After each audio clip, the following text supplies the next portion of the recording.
Saya diundang waktu itu atas nama PPI, Student Union, Persatuan Pelajar Indonesia di Dunia. Di Oxford itu ada Fakultas Bahasa Arab. Nah, Fakultas Bahasa Arabnya Dunia Nahullah, Mutamimatul Ajurnya dimiliki.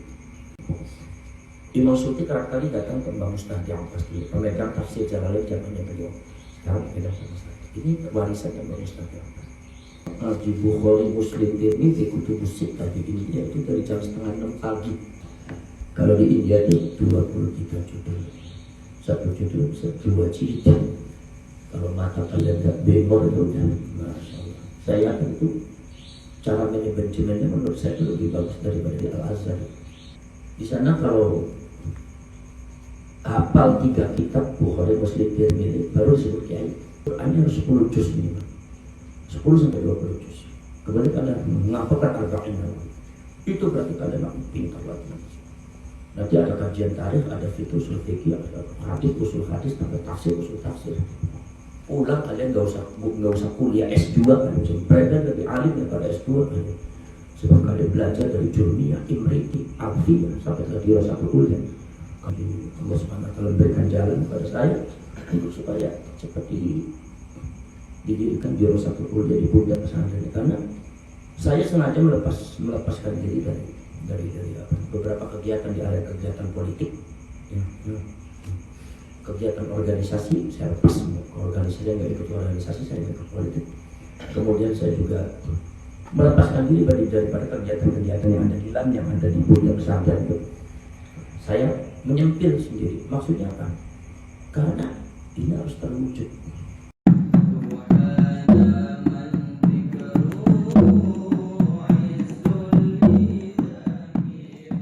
Bismillahirrahmanirrahim. Hurmati haramatan alaikum inata sesira kabeh. Opo sopo ummahatukum piro-piro ibu sira kabeh. Aye antang kehuhunna tegese yen tan nikahi sapa sira kabeh hunna ing ummahatukum.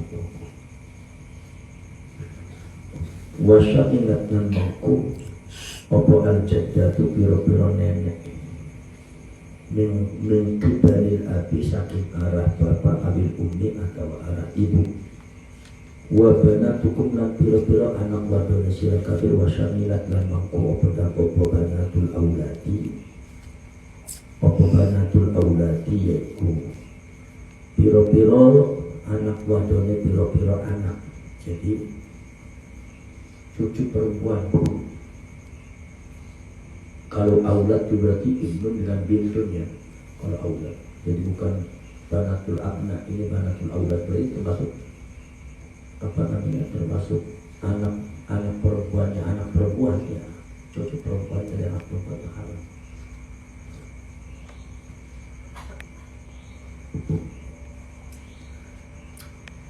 Wa insaful nalan sunajan sorokosi banatul aulad.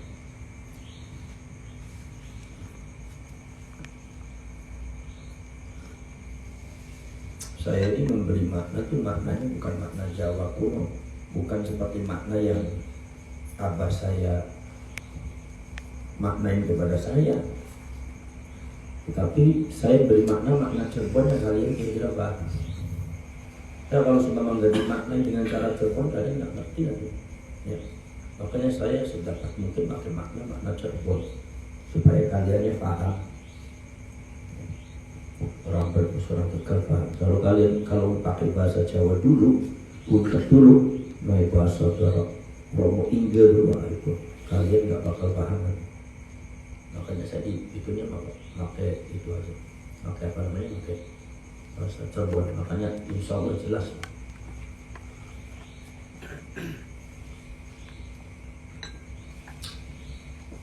Wa akhawatukum lan piro-piro sedulur wadone sira kabeh min jihadil abi saking arah bapak mobil ummi atau ibu. Wa ammatukum lan piro-piro pamane sira kabeh apa bibiye sira kabeh.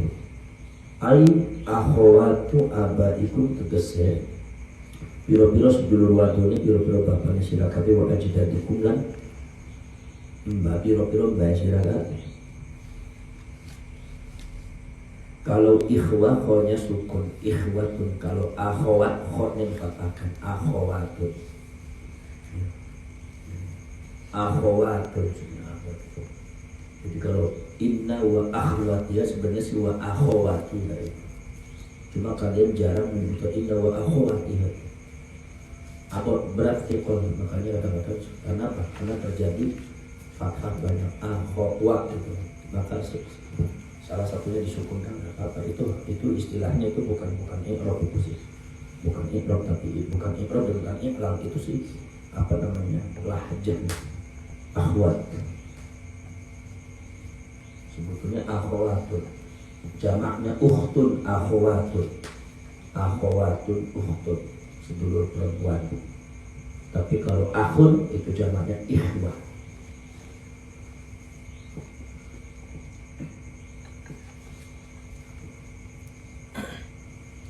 Wa kholatukum lan piro-piro bibiya sira kabeh ai akhwatu ummahatikum tegese.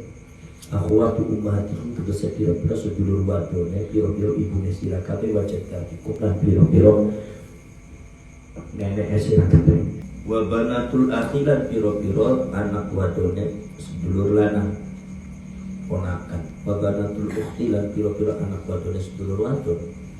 Wa yadkhulunan mancing fihinna ing dalam si banatul akhi wa banatul ukhti wa auladuhum piro-piro anak kesi banat atau anak ke akhwat yang boleh dikawin kalau kalian perempuan itu. Wa akhwatukum lan piro-piro sedulur wadone sira kabeh minar radha'ati saking radha'ah. Wa yulhaqulan dipadakaken bidzalika kelawan akhwat bisunnati kelawan sebab ada sunnah apa albanatu piro-piro anak wadon minha saking si akhwatukum minar radha'ah. Minar radha'ati saking susuan satu susuan itu. Wa hunna lan utai banat iku man wa arda'athunna kan nyusui ing si man sapa mautu atuhu yaiku wong wadon kang diwati ing si wong lanang. Si wong lanang iku man wa arda'athunna kan wis nyusuni ing si banat gitu. Sapa mautu atuhu yaiku wong wadon kang diwati ing si man. Wal ammatu lan piro-piro aman apa bibi dari pihak bapak. Wal kholatu lan bibi dan piro-piro bibi dari pihak ibu. Bibi piro-piro wa banatul akhi lan piro-piro anak wadone sedulur lanang. Wa banatul ukhti lan piro-piro anak wadone sedulur wadon. Minha saking radha'ah li hadithin karena hadir di hadis yahrumu minar radha'ati ma yahrumu minan nasabi, yaitu karena ada hadis yahrumu minar radha'ah. Yahrumu haram minar radha'ati karena saking radha'ah. Apa ma barang yahrumu kang haram apa ma minan nasabi saking nasab karena saking nasab. Rawahu Muslim riwayatkan iki hadis supaya Bukhari, Imam Bukhari wa Muslimun dan Imam Muslim. Kalau nama ulama, nama kiai, nama nabi, apalagi nama rasul jangan buat mainan. Saya tuh sering kalau seumpama pelawak Indonesia kata-kata itu namanya nabi, namanya ulama, buat mainan, buat ocekan itu nggak boleh. Kalau sengaja melakukan bisa sampai ke kufurnya namanya ulama. Ledek-ledekan. Kamu namanya siapa? Saya namanya Erik.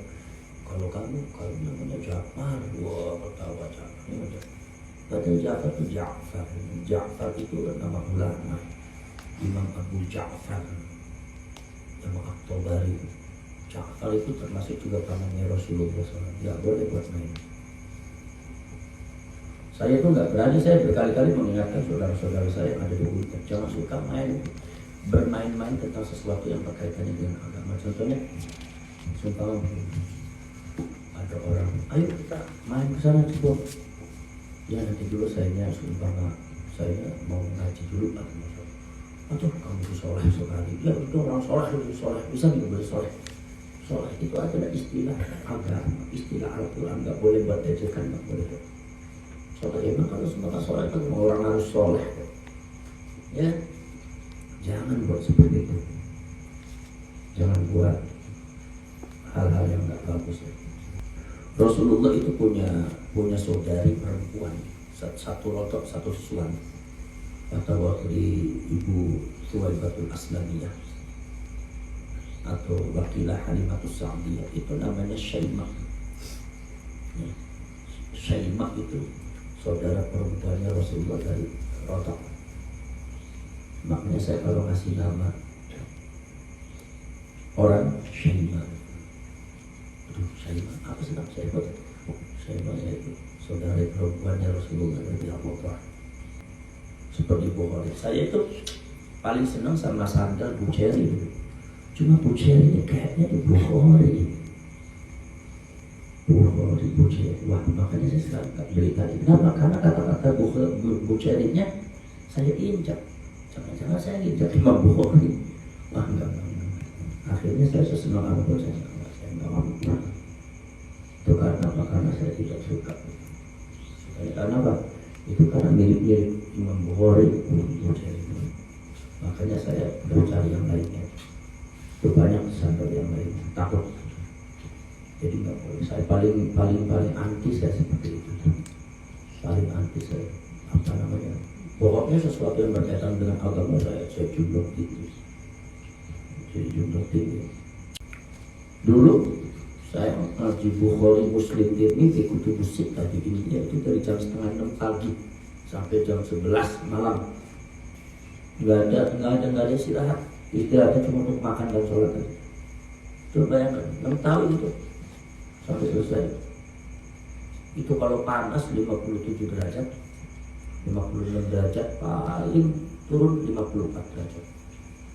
Kalian di Australia panas 37 derajat tadi udah musibah. Udah musibah nasional, 37 derajat. Indonesia paling 30. Paling Indonesia ini sekarang kalau di Cirebon paling 29. Bayangkan, di Saudi 52, 54, di India kalau panas itu 54 sampai 57, sama dengan di Qatar itu 57. Panas lagi itu pecah semua. Makanya dikasih lip gloss. Makanya di India tuh semua orang bawa lipstick semua. Jadi yang bawa lipstick itu bukan perempuannya, laki-laki itu bawa. Cuma bukan lip gloss untuk supaya jangan pecah. Kalau enggak itu pecah melepuh lagi. Kadang-kadang kuping keluar darah. Kalau mata langsung keluar darah. Sangat panas soalnya. Kalau dingin minus 7 derajat di Duban itu. Kalian tahu yang namanya, kalian tahu di Diam itu kan minus 2, minus 3. Paling dingin minus 3 di Diam. Saya di India minus 7 derajat sampai minus 17. Sebab dekat dengan Afghanistan. Afghanistan ini dekat dengan Soviet. Sangat dingin sekali. Ini kalau lagi musim dingin nih, sebenarnya nggak ada kelihatan, kabut semua, nggak ada yang kelihatan. Hatta stasiun kereta semua nggak kelihatan, airport pun nggak kelihatan, gedung ini nggak kelihatan. Kita jalan saja melalui apa itu jalan nggak ada baterai senter yang anti kabut. Terus kalau mau jalan ke kampus itu semua orang sudah pada kumpul, maulananya datang. Itu mulai jam 5:30 kita sholat subuh berjamaah. Nunggu jam 5:30 nanti istirahat jam 9. Jam 9 istirahat ada setengah jam untuk makan. Dan setelah itu mulai lagi jam 9:30-nya itu sampai jam 12. Jam 12 istirahat 1 jam hanya untuk sholat. Sholat mulai lagi jam 1-nya sampai asar. Asar istirahat setengah jam. Asar mulai lagi sampai maghrib. Maghrib istirahat lagi setengah jam, mulai lagi sampai isya. Isya istirahat untuk sholat jam barat. Setelah itu makan, paling makan seadanya sampai jam 11. Nah, kita makan malam jam 11 malam. Mulai dari besok itu di India. Dan kitab yang harus dibaca itu ada 23 kitab tentang masalah usul hadis. Bayangkan usul hadis. Kitab usul hadis itu dibaca 23 judul. Satu judul aja bisa 2 jilid. Itu harus dibaca. Sebab nanti ada ujian referensi. Jadi referensi yang dibaca itu ada ujian. Maka nanti saya ketika pesantren ini jadi internasional, nanti ketika di Dirasatul Ulya ada ujian referensi apa sekali, ada buat makalah, kemudian nanti saya wajibkan kalian referensi daripada kelas ini sebagai kelas tafsir hadis ya. Untuk kelas ini referensinya ada 10 buku. Lah kalian harus baca, wajib dibaca. Setelah dibaca nih kapan-kapan ujian referensi. Ujian referensi menanyakan sekitar buku yang Tadribur Rawi itu karangan siapa? Isinya bagaimana? Menurut sampai, menurut kamu bagaimana isi Tadribur Rawi? Oh, Tadribur Rawi itu adalah karangannya Imam Suyuti, Masyarahi, itunya Imam Nawawi. Ya, isinya masalah usul hadis. Coba jelaskan dulu. Kemudian ganti lagi kitabnya. Itu ujian referensi. Kalau di India itu 23 judul. Satu judul, dua jilid. Kalau mata kalian gak bengor itu udah Masya Allah. Saya yakin itu cara manajemennya menurut saya itu lebih bagus daripada di Al-Azhar. Kemudian di Tuban itu fasilitasnya lengkap, luar biasa. Kalian boleh lihat di YouTube Darul Ulum Deoban. Itu tuh perpustakaannya juga lantai 5. Itu dua. Dan di sana mahasiswa tuh pakai pakaiannya kaprah kayak pakaian India itu, yang pakai kopiah, yang kemudian pakai rompi, terus seragamnya itu kadang pakai jas. Maulananya, guru-gurunya di sana banyak ya orang yang maulana yang hafal, guru syekh, profesor apalagi yang hafal Bukhari. Di sana kalau hafal 3 kitab Bukhari, Muslim, Tirmidzi baru disebut kiai. Kalau cuma hafal Bukhari aja tuh masih ya ada yang nyebut kiai dan enggak. Padahal itu Bukhari itu bilang Bukhari. Haddatsana Rasulullah sallallahu alaihi wasallam. Inna Rasulullah sallallahu alaihi wasallam. Ngomong hadisnya. Kita nanti kalau semua di Dirasatul Ulya dan masyarakat kita kalian harus menghafalkan arba'in dan Qurannya harus 10 juz minimal, 10 sampai 20 juz. Kemudian kalian menghafalkan arba'in itu berarti kalian akan pintar lagi. Nanti ada kajian tarikh, ada fiqh usul fikih, ada hadis usul hadis, ada tafsir usul tafsir. Ulang kalian nggak usah kuliah S2 kan, jempretan lebih alim daripada S2 kan. Sebab kalian belajar dari Jurmiyah, Imriti, Alfiyah sampai ke Dirasatul Ulya, kalian jadi ulama besar. Makanya doakan nanti Allah Subhanahu wa taala berikan jalan kepada saya untuk supaya cepat didirikan Dirasatul Ulya di puncak pesantren, karena saya sengaja melepaskan diri dari beberapa kegiatan di area kegiatan politik, kegiatan organisasi. Saya lepas organisasi, nggak ikut organisasi, saya ikut politik. Kemudian saya juga melepaskan diri daripada kegiatan-kegiatan yang ada di LAN, yang ada di puncak pesantren itu. Saya menyempil sendiri. Maksudnya apa? Karena ini harus terwujud. Sehingga di puncak itu bukan hanya manu paling STIK, hanya segitu aja putar-putar, sehingga anaknya kualitasnya nggak bagus. Tetap aja ketika sekolah tidur, orang pulang, balik lagi udah hilang lagi, cara pengajarannya juga seadanya. Akhirnya kualitas santri nggak pernah terbentuk. Anak-anak santri kalau seumpama sudah lulus kemudian udah pulang, apa yang diharapkan? Makanya kalian kalau semua belajar sini, nanti akan saya syaratkan kalau belajar sini yang benar. Nanti saya janjikan sama orang tua sampai selesai. Jangan sekolah selesai kemudian selesai. Kalau perlu kuliah di sini, antarkan anak tuh sampai hadis, sampai tafsir, sampai tarikh, supaya anak itu betul-betul jadi orang alim. Jangan cuma belajar ini pulang, nah, mau jadi apa? Kemudian nanti ribut tuh, saking buntut kok nggak ada kualitasnya kurang, Qurannya nggak bagus. Kenapa? Ini juga orang tuanya juga salah juga. Menurut itu sampai mondok tuh buat apa kalian mondok? Kalau hanya setelah alia pulang 3 tahun pulang, kalian kemudian sanawiyah hanya 2 tahun 3 tahun pulang, buat apa kalian mondok? Mau jadi apa kalian? Jurmiyah tanggung, Imriti nggak selesai ngaji, nggak ngerti fikih, nggak paham. Nah, kusorah petengrupan.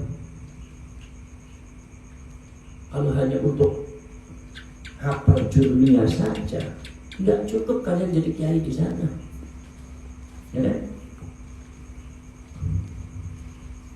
Makanya saya nanti kalau sumpah di pondok pesantren saya akan tak buat semewah mungkin pondoknya. Nanti pondoknya enggak begini, enggak apa namanya, tidak kotak seperti ini. Saya nanti pondoknya itu per rumah, jadi kayak cottage, kayak villa. Jadi satu rumah itu nanti ada mufattishnya satu, penjaga satu, guru ustadz ditaruh satu kamar.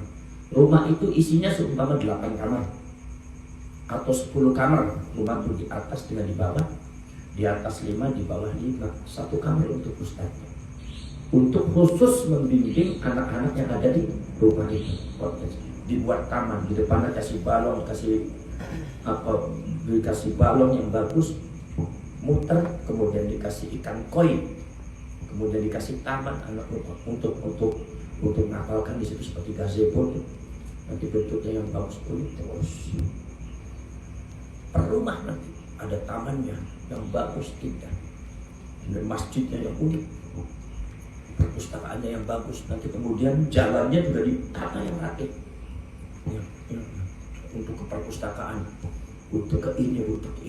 Nanti kemudian ada tempat istirahatnya anak-anak santri, baik santri putra atau santri putri, untuk istirahat, untuk ngobrol. Itu jangan cuma lempakan, tapi buat suatu gazebo yang bagus, yang mewah. Ada wastafelnya, kemudian juga kamar mandinya yang bagus, nanti ada penjaganya. Nanti saya nyewa orang, artinya nyewa memperkerjakan, jadi 2 orang untuk membersihkan kamar mandi sehari 2 kali. Nanti tempat borosnya ada, di tempat kotaknya ada nih. Itu alat-alatnya, semprotannya, sehingga kamar mandi itu nggak bau, enak, nyaman. Masjid yang bagus, kemudian menciptakan orang yang bagus. Saya ingin menciptakan sebuah lingkungan peradaban Islam di pondok pesantren. Itu cita-cita saya gitu. Makanya saya ngotot. Saya tidak merasa cukup dengan adanya pondok pesantren sekarang, karena anak santrinya kualitasnya sama sekali jauh dari harapan saya. Kecuali saya harapkan kepada santri ini, karena santri ini sudah mulai meningkat bagus. Anak-anak di sana jauh lebih bagus daripada yang di dalam. Ini kalian bagus kualitasnya. Ini sudah mulai terpakai, mau internasional. Cuma kan hanya karena lingkungannya sedikit.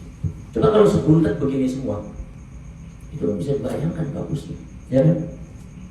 Nah, apalagi nanti kan ada di Rosatul Aulia. Nah, di Rosatul Aulia lebih itu lagi akan lebih. Lah nanti dari mulai Jurmiyah, Imriti, Alfiyah, nanti akan saya lepas. Saya hanya menghadapi di Rosatul Aulia tafsir, usul tafsir, hadis, usul hadis, fikih, usul fikih, tarikh, sejarah. Nanti saya akan mengambil ustadz yang pintar, alim, kalau bisa sama-sama dokter, bukan sekedar dokter, tapi yang alim, pintar. Ya. Minimal 3 orang atau 4 orang untuk membantu saya, sehingga saya seumpama saya hadis dan usul hadis, tafsir dan usul tafsir, usul fikih dan fikihnya siapa, kemudian tarikhnya siapa.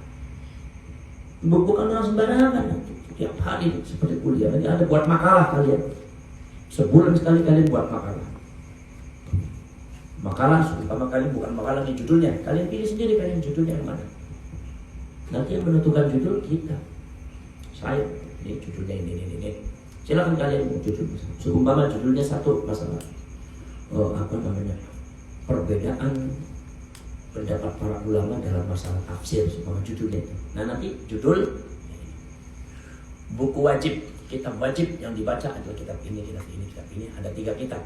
Referensi minimal 10 kitab. Silakan cari sendiri. Jadi nanti begitu dicatatkan referensinya daftar pustaka harus ada 10 kitab. Ditambah kitab wajib 3 kitabnya. Semua kitabnya ada di perpustakaan. Jalan. Itu baru nanti perpustakaan jalan. Kalau nggak ada tugas seperti nggak bakal jalan.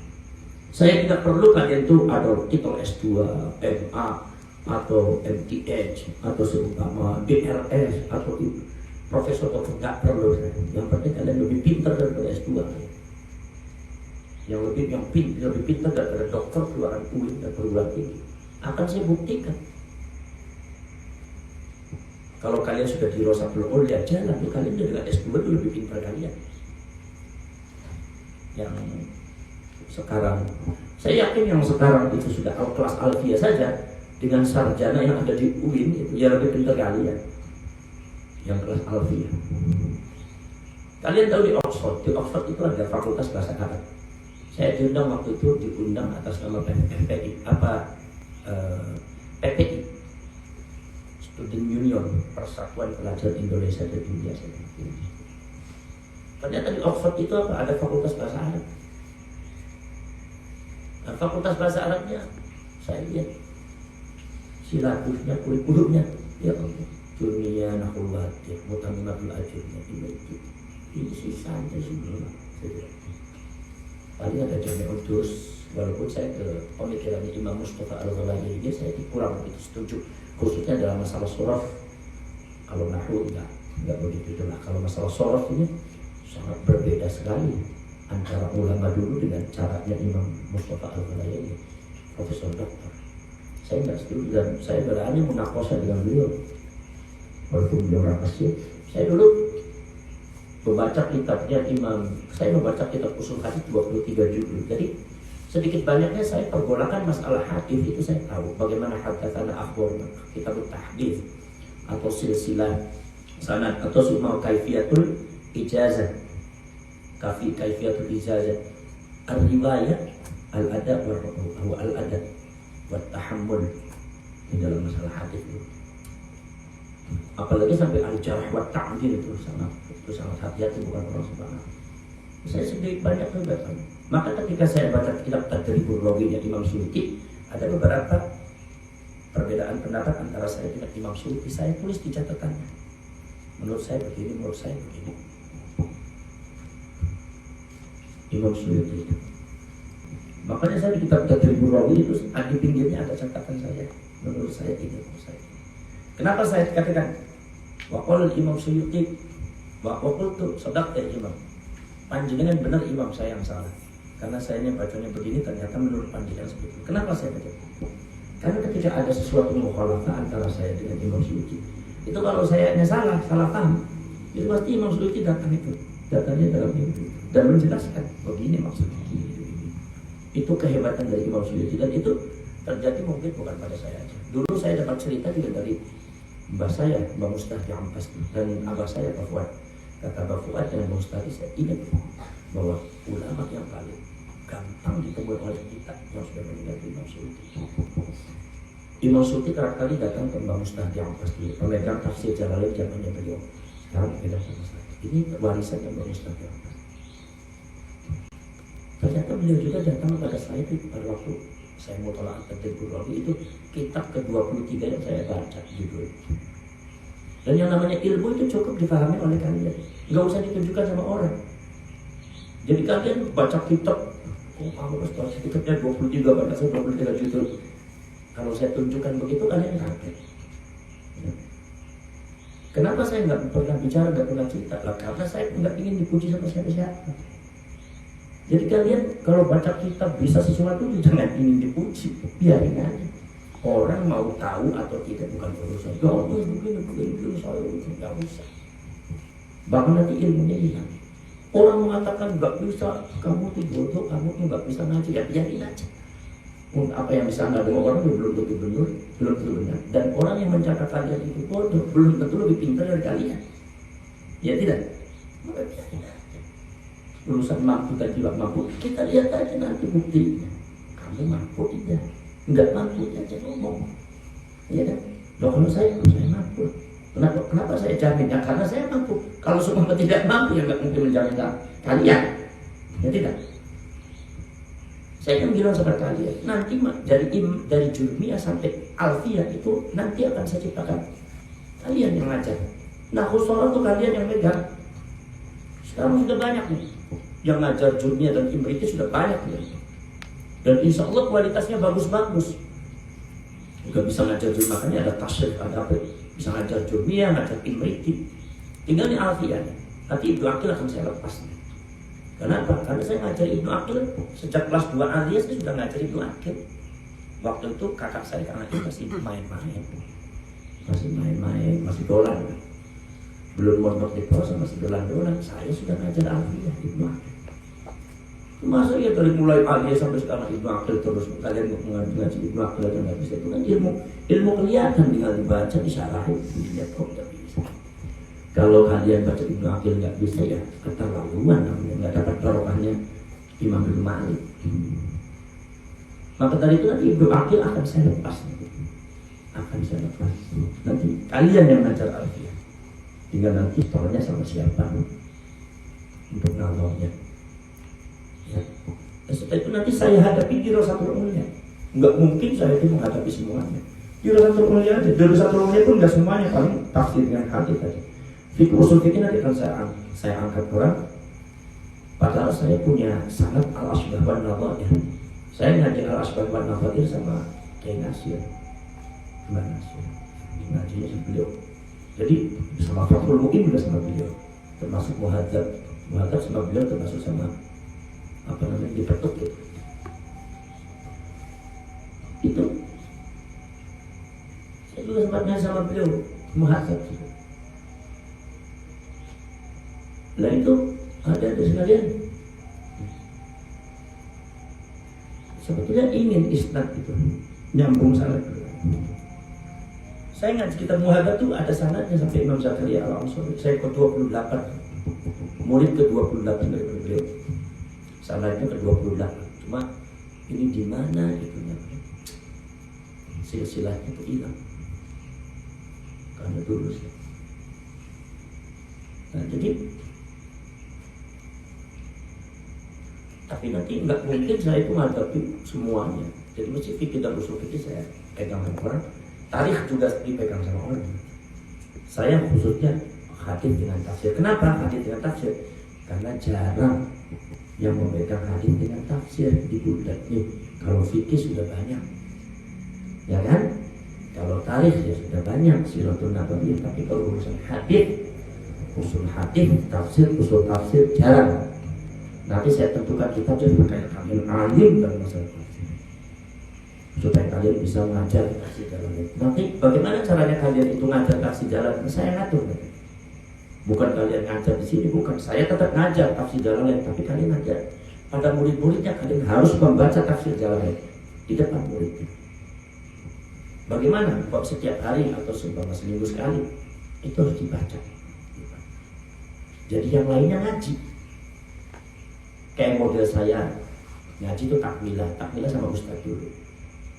Jadi orang ngaji tafsir Jalalain pertama kali itu mengawali untuk ibtidaan, untuk ngawali. Seumpama sama Bang Ali dulu, sama Kang Hafdi dulu, sama ngaji. Nanti setelah itu ngambil sanadnya sama saya. Tafsir Jalalain juga. Supaya apa? Ini supaya kalian tuh ustaz-ustaznya bisa baca tafsir Jalalain. Nah itu. Kemudian juga setiap malam Jumat ada terjemahan kitab dengan tafsir syukur. Itu kan penting. Jangan sampai yang namanya nahwu sharaf itu satu. Ada yang paling penting itu adalah kalau hifdz, kalau tamrin itu jelas, tafsir jelas. Yang paling penting terjemahan kitab dengan tafriqul kalam. Itu harus sering tafriqul kalam. Ditafriq anaknya. Kalau istilah proso itu ikhbar. Ditafriq. Tafriq itu yang sering.